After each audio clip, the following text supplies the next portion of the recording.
Okay, let's go ahead and do that same thing. We're going to back set. So go ahead and move the target there. Great. So I just want you to do the same thing, set it off the net. Then I want you to set a back set. For younger kids, obviously this is one of those like deep breath times for coaches, is to see how well that they back set. A couple of easy keys are the same as when you're setting front.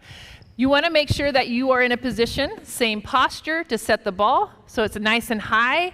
For those of you who talked about the hands being down low, that's where you're going to run into trouble trying to set the ball back. In fact, it's kind of self-punishing because you have your face in the way, so like, you know, as soon as their nose bleeds, you go, well, it's your fault. Because that's legal nowadays, don't you think? Okay, so as you're setting back, you definitely want to high hands on the setting back. Okay? Your hands want to go through your arc. Okay? You want to make sure that they're even going through your mark. Good? And then there's two different ways you can do this in an out-of-system setting. We've kind of went advanced, but there's two different ways you can look at it.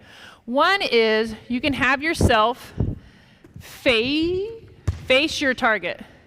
Okay? So if my target's here, my teacher eyes, which probably most of you are, go to my target. And that's how I set it.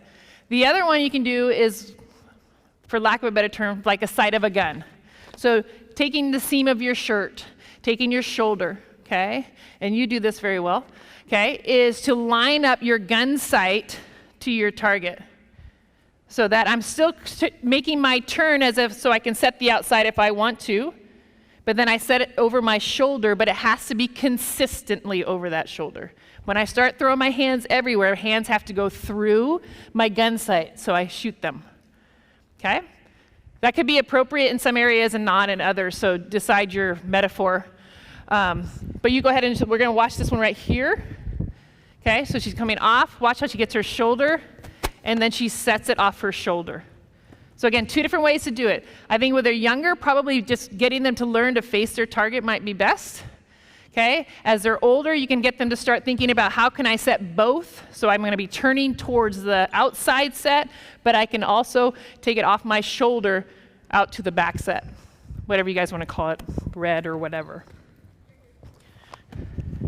Okay, great.